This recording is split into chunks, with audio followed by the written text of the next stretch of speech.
Hi, this is Kelly Bennett for BackStage360. We are at the Center Club in Costa Mesa at an amazing event where I've run into the most incredible man, Sheldon Reynolds from Earth, Wind, and Fire, or should I say the Commodores? Which goes first? As Maurice would say, both of them. Both of them. Okay. You had quite the career with both of those bands. You started with the Commodores, correct? Yes, Commodores gave me my first big break. Brought me to L.A. in 1983, I think it was. Okay. And And how was that? How did you get that break with them? I had a friend that played in the band who had another friend who was the manager of the band. And they called me and told me to get on a plane and head to L.A. and I had the gig. Just like that? Well, no. I mean, I had been to L.A. before and hustled my tapes and stuff. But I knew both of them from growing up in Ohio. And that was Don Bynum who played sax with the Commodores, and Cecil Willingham, who was the manager. We all grew up in Ohio together. So the singing part of it, let me go back a little bit. How and when did you start singing? When I came upstairs, I was about 10 years old. I came up from the basement and playing my guitar, and my mom said, "That sounds good, but can you sing?" And what happened? I've been singing ever since. I went back downstairs and tried to figure out how to sing. So you basically taught yourself? Yeah, well, listening to all the greats before me, yeah. Okay. And who were those? Donny Hathaway, Aretha Franklin, who was my first concert. The Jacksons when they came along. You name it. Sam Cooke, all of them, all the great ones. Okay. So obviously your singing ability got the attention of the Commodores. And when you started working with them, what was that like? It was a dream because they were, as well as Earth, Wind, and Fire, they were worldwide known. And they were, because they had been together so long already, they already had a lot of wisdom to share to us young guys coming in.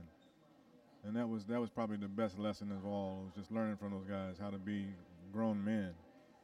Instead of acting crazy and wild and out of control, we were in a better light than that. Did you have any bands that you were with prior to the Commodores? I mean, did you play in local bands, high school bands, or anything like that? Yeah, there was a group called Sun who was on Capitol Records, and I was there with them for about 4 years before that, before the Commodores. Okay. And a lot of local bands from Cincinnati, a group called Kicks, Wild and Peaceful, Blue Atmosphere. Okay. There was a bunch of groups from. Okay, so you kind of like, band era. Yeah. It was you always had to be in a band. If you weren't in a band, you wasn't hip. Now, with the Commodores, was it a growing experience? How old were you when you were with them? 24. 24? Wow. What was that like? Well, I was lost in space. I didn't know what I was doing. I was just happy to be in a band. And, I mean, it was, I still sometimes do the pinch. I mean, even though I've seen all of this stuff since over and over again, I still thank God and pinch myself. So you told me before we started this interview that you had a pretty funny story about the Commodores. Probably a funnier story with Earth, Wind, and Fire. Ah, okay. So let's go from Commodores to Earth, Wind, and Fire now. So how did that happen? Getting in the band? Well, going from the Commodores to Earth, Wind, and Fire.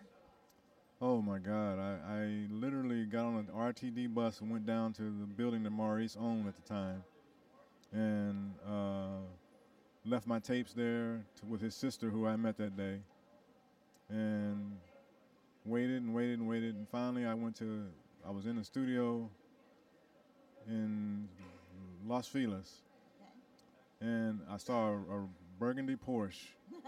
And I was like, whose car is that? And they said, that's Maurice White's car. He's in another room in the studio. And I called his sister at the office. I said, look, I'm in the studio, same building he's in. Can you please get him to come out? That changed my life. He came out, we started talking, we hit it off, and we just stayed in touch. Well, how did you go from the Commodores to Earth, Wind, and Fire? Did they ask you? Did you? Maurice asked me. Right, but how did all that happen? I mean, you had to say goodbye to the Commodores, right? Yeah, that was a little bit tense. I'd like to be a fly on the wall for that one. What happened? I can't hear myself. That's okay. So you're with the Commodores, and Earth, Wind, and Fire comes in and says, we want you?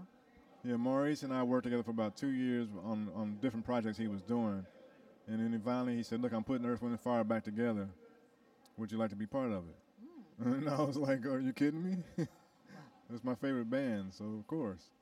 So you were one of the front lead singers. And tell me about your experience with them there. Big pinch all the time.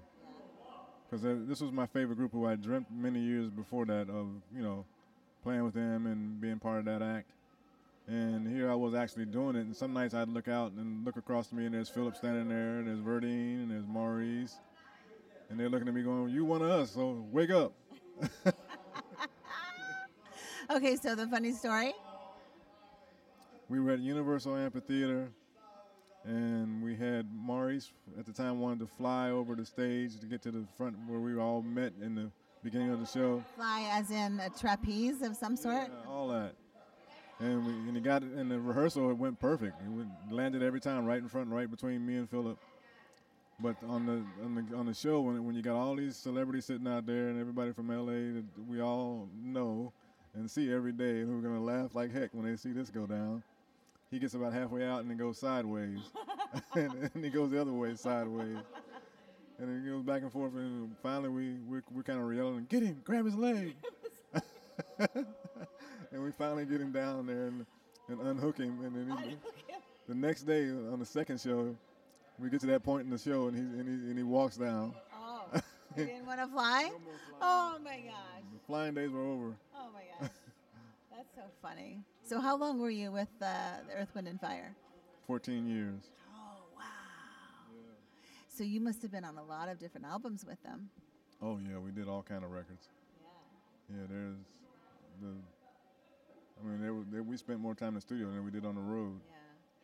Well, you performed here tonight, and I was just so impressed by your voice and how you still have it, honey. You really do. I borrowed it from somebody I know. Oh, you did. Would you be able to do like a little a cappella for us for just maybe one verse? No verses, but party on. Say, do you remember party on? That's it. Gosh, I can't even go up that high. Wow. It's a trick right in here. Really? Show me. Mm-mm. You don't want to tell you all your secrets. Computer that's stuck in my throat. So what are you up to now? What's going on in your life? Survival. Survival.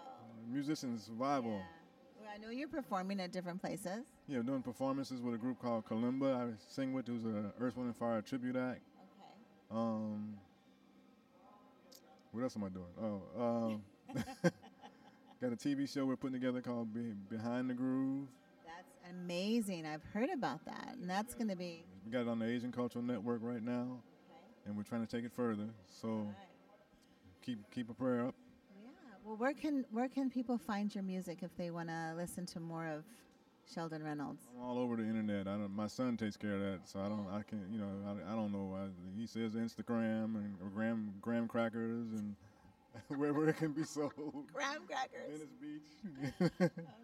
Well, it sure is such a pleasure to have this time with you, and to hear you sing tonight was I was like in awe, just in awe. It was nice. God bless you and God bless everybody, and let's make peace in the world and not fake news. That's right. Well, Sheldon, thank you so much for joining us here, and much love and luck to you, and prosperity and wonderful things for you in the future. God bless you. All right, darling. All right, I'm Kelly Bennett. That's 360 or Backstage 360. We'll be right back.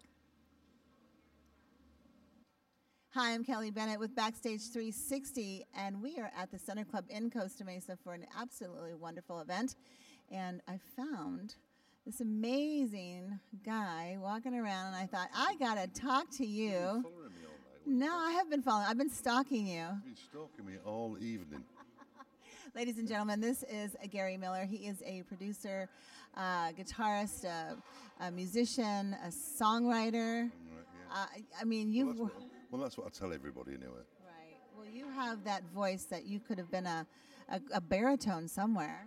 I know, I suppose so, but I never ever did. Let's walk back a little bit. to the first days of you being, it was in England, was it, or UK?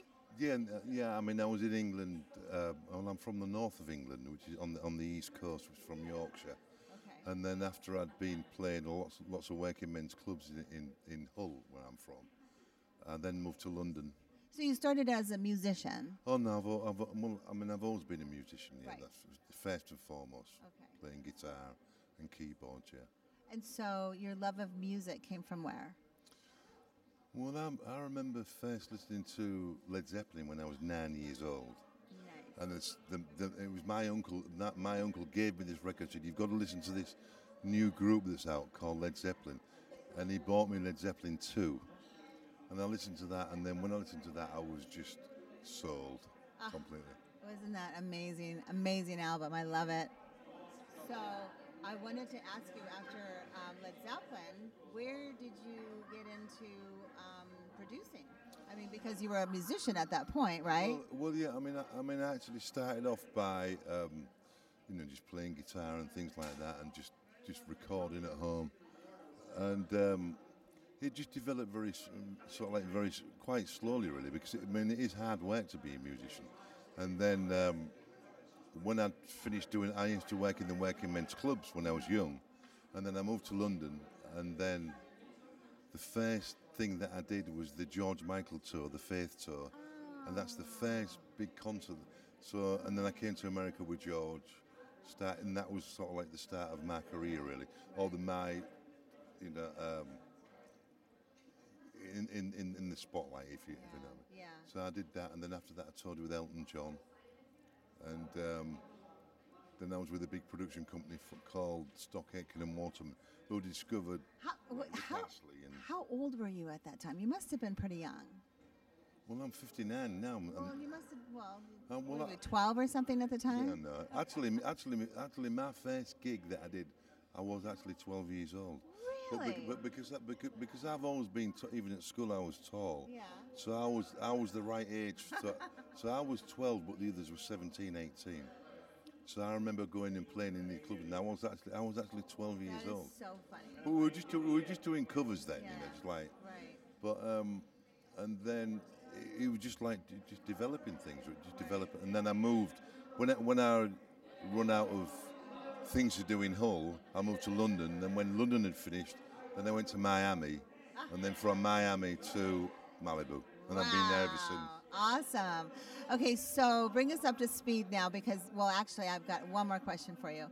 When you were in the heyday, when you were in the mix of everything, where you were just like the king of the hill, right? You remember those days? I do very well, yeah. well, I say I remember. I can't. I mean, Okay. it was like 89. You can't remember a lot of those things. Wow, you know some funny stories, because Oh, you've got some probably I've got lots. really good ones. Can you I've got tell me lots of one? Let me think. Even David Bowie, Elton John. I'll tell you my Elton John story on, after tell we're me done. When we're done, not on camera. All right. Well, I don't think I can tell you anything on camera, to be honest. No, I remember with Elton when we were on tour, because Elton was completely clean because he used to do lots of old stuff. But he used to always say, "So what's happening tonight and where we're going and everything." But he couldn't do it because he was completely sober. We wasn't.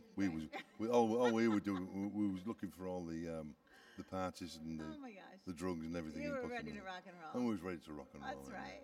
How But fun. no, it was fantastic, Yeah.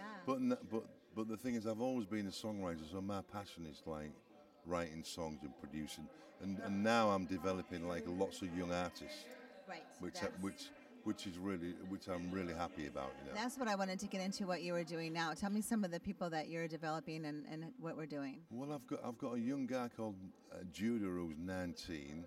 In fact, and also the girl that was performing tonight, Aviva. I've done 4 records with her, Oh, nice. and she's fantastic. So I've been focusing on the new, like Halsey and Bruno Mars sort of things. So even though I'm old, I still know. Not Yeah, old. but I can still work with a young kid. Can you rap? No. He can though. I wanted to hear you rap. I Oh, wanted to see you do freestyle. Oh, Can you? No, that's. Okay. But this bloke that's taking the picture, he can. He can? Okay. Oh, Well, he can we might rap. have to get him up here in a Yeah, minute. I think we'll get him up and So, have a go. so you got these young artists, and you also have a nonprofit. Well, I mean, the non-profit is called Rock Against Trafficking. Right. And like I said to you earlier on, this started off, somebody showed me what was happening to children and the slavery, and I just thought, well, I'd like to do something with music. So I decided to record Sting and the Police songs. Okay. And then I got in touch with Slash and Journey and Santana, and they all agreed to do it, So and the album's now finished, and we've got a deal with Sony, so we're preparing it to pull out. Do you have any announcements and when it might be ready? Not yet, no. But I mean, not yet. But the thing is, what I'm doing, I can't tell you yet. I want to know. No, I'm not telling you. Okay, well. But the thing is, it's a full movement because it's not just like Rock Against Trafficking. I want to do things like Rock Against Mental Health and Rock Against Homelessness. Because music is still the most powerful medium, I think. Right. So, to be honest with me, with all the hit records that I've been involved with, I've just come to realise as I've got older, it's the actual process of doing music.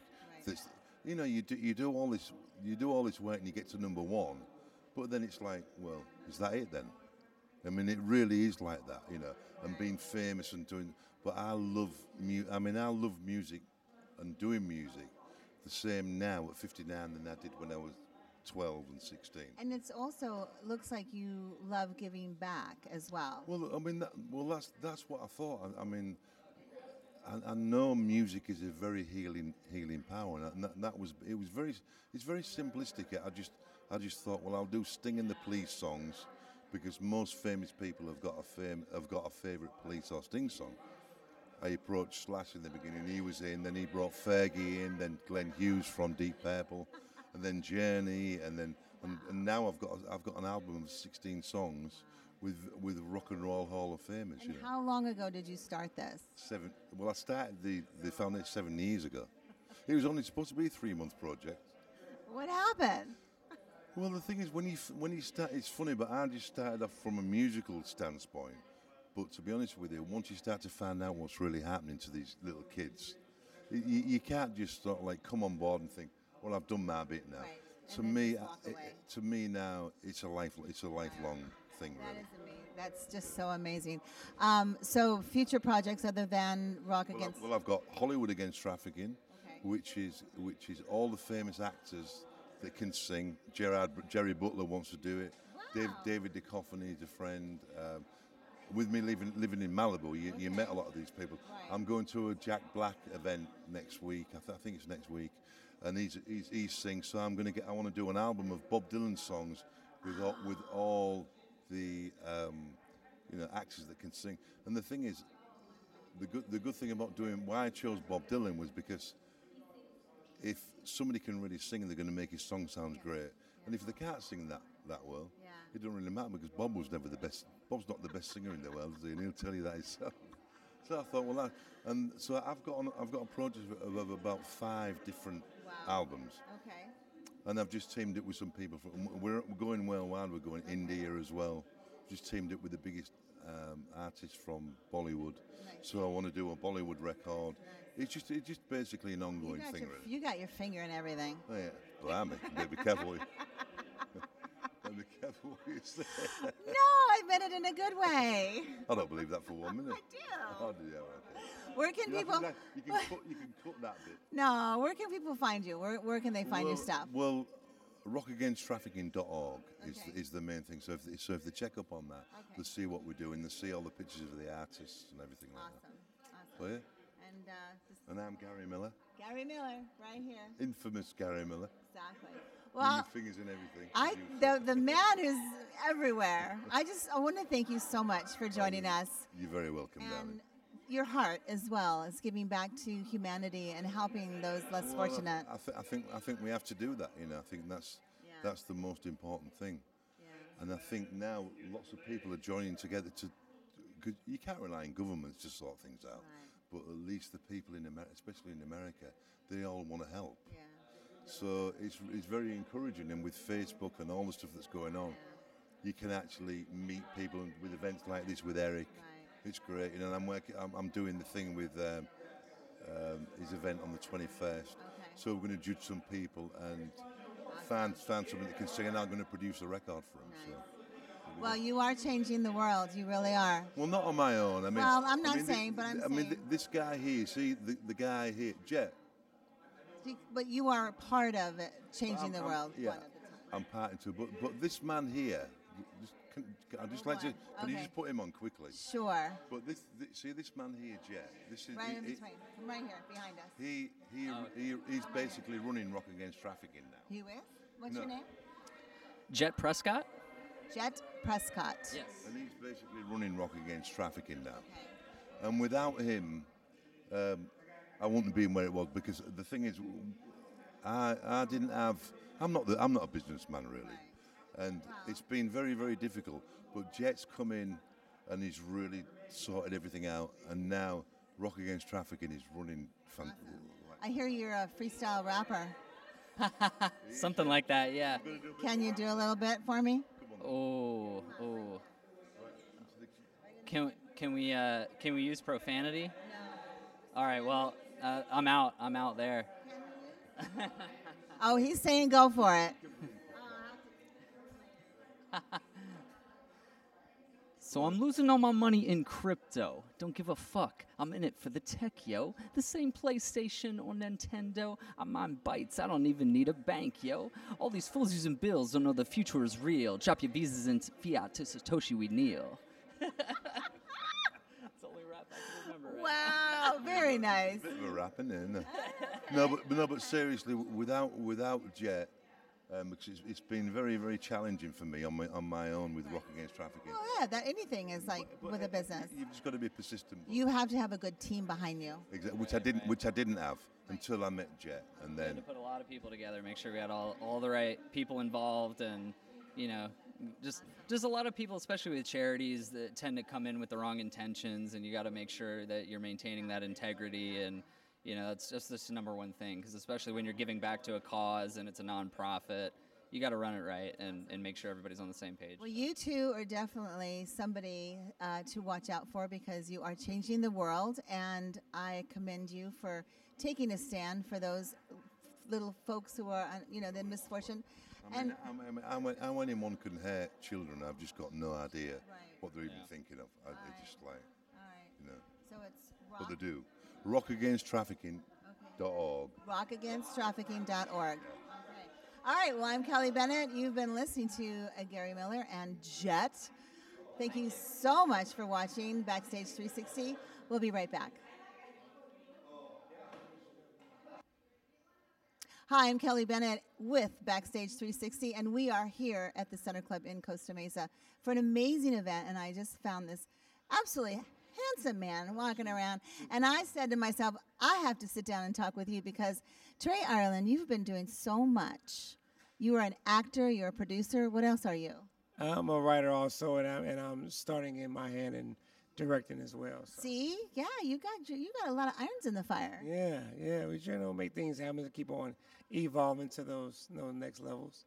Now, let's go back to Baby Trae. Baby Trae, hysterical. Okay. So Baby Trae was born, and how did you get this creative juices flowing through the body to say, I want to be an actor? Well, I guess it stems from when I was, didn't want to go to school and act like I was sick, pretending to be sick. It starts there with your acting like something is wrong and it's not really wrong. But being an adult, when I was home from college, wanted to get some extra money. Looking at the classifieds, it was saying no experience necessary, acting, whatever. Well, I have none of that. So I can go for this. So it was extra work. It was behind the scenes, just walking past, no lines. But as you're there, you get to see the principals and they're acting. You're like, oh, I could do that. You know what I mean? And you see people getting paid to do that. Yeah. And you're like, I could do that. And so it just transcends from there to, to submit yourself or find an agent and have someone believe in you to.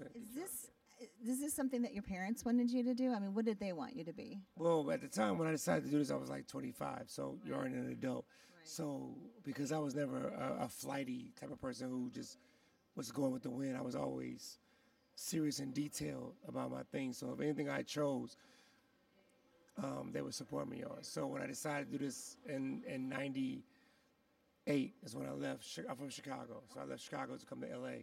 98, and they were behind me because I had to be serious about what I was doing. It is so important to have parental support behind you, because if you don't have your family supporting you, it's like you're out on a lone island somewhere. And it is, and that's when you're either going to sink or swim. It's like the mother bird who kicks the maybe out the nest. You're either going to fly, you're going to crash. So. Well, I see you flying, and you are involved in so many things. Let's start off with some of the things that you had done. You were talking about a new show that you had just finished up with. Well, it's actually a movie. It's on Netflix right now. It's called Pierre Jackson. It went from trending to now it's in popular. It's like right next to Stranger Things on Netflix. It has done over 20 million streams domestic within the first 3 weeks, 45 million international. So it's a lot of eyes on this project. Wow. Yeah. Wow. What did you do? What is one of your memorable roles that you've played? I love doing stage plays as well, because you get the audience and the reaction from the audience, and with black audiences, they're gonna boo you if you're in most modern audiences or a mixed crowd. If they don't like it, they're gonna go to the very end and just leave. Black, boo, you're terrible, get off the stage. So I played Malcolm X. And so Denzel has already set the bar. People seen Denzel play Malcolm X, but it's a live stage play. And so I had a month to prepare for it, so I would download all of his interviews, all his speeches, and I would just listen to it all day, 24 hours a day. Like when I would sleep, I would put the headset on and just go to sleep to his voice, so I could have his way of speaking, and I would watch him and study. And so when I actually did the play, Ernest Thomas, who was in Malcolm X with Denzel, who played, I forgot who he played, but he was like right in Denzel. He came to see the play, and he was like, you embody Malcolm X. And then it was, so the FOI is the fruit of Islam. Those are the security. And so it was a man that was there, he was like 70-something years old. And he came to me, and he said, I'm from the FOI, do you know what that is? I said, yeah, it's the fruit of Islam. He said, I was one of Malcolm X's personal bodyguards for 6 years. And he said, you brought tears to my eyes because you sounded and looked just like him. So that was the most, because you have people who knew Malcolm X and what he means to black community and the world itself and in history. You have to do it justice. You nailed it. Yeah, by their saying so, yes. That is incredible. That is so incredible. I'm so proud of you. Wow. And you are here tonight at the eZway Golden Gala because they gave you an award. Let's see here. Let's see what this. Rising Star of the Year. Look at this. 21 years, and now I'm rising. And seriously, that's how long it has taken for me to. I have a movie that's on Netflix right now. It's called Pierre Jackson. I have a movie that's coming on BET. It's called in the Christmas time for the Love of Christmas, and then I'm up for Black Panther 2. So it's like the season that God is like you put this work in, you plant those seeds, so now they're coming to bloom, So, yeah. How exciting for you! What is next? Where do you want to go? If you had the opportunity to just say, I want to do that, what would it be? Well, Tyler Perry beat me to it because my goal, and it still is to have my own sound stage and studio where I can greenlight films and make my own films and other people's films. But then also have, like when Magic Johnson had it, he owned his own theaters for a period of time. So I want to have my own sound stage and studio, and also own my own theaters. So you can put your own stuff out and other people's things out. So that's the ultimate. There's a lot of people in this world, and I'm sure it can happen. It will happen. It will happen. Like I say, you manifest, you claim it, you put God first, and you put the work ethic in with it. Well, where can people find you if they want to follow you? Trae Ireland, Trae. Ireland like the country, IRELAND. Number 3 on Instagram, and just Trae Ireland on Facebook and Twitter. You are a shining star that is seriously going to take the world by storm, and everybody's going to know your name really, really soon. I mean, like, for real. Yes, they will. God willing, yes, He will. Well, I want to thank you so much for stopping by and joining us, and congratulations on the award. That is amazing, Rising Star. So watch for this guy, Trae Ireland. He is somebody right now, but he is. The world will know so. Oh, you're gonna change the world. You really are. I really have. That's my aspirations to do so. Yes. All right. Well, thank you for watching Backstage 360. We'll be right back.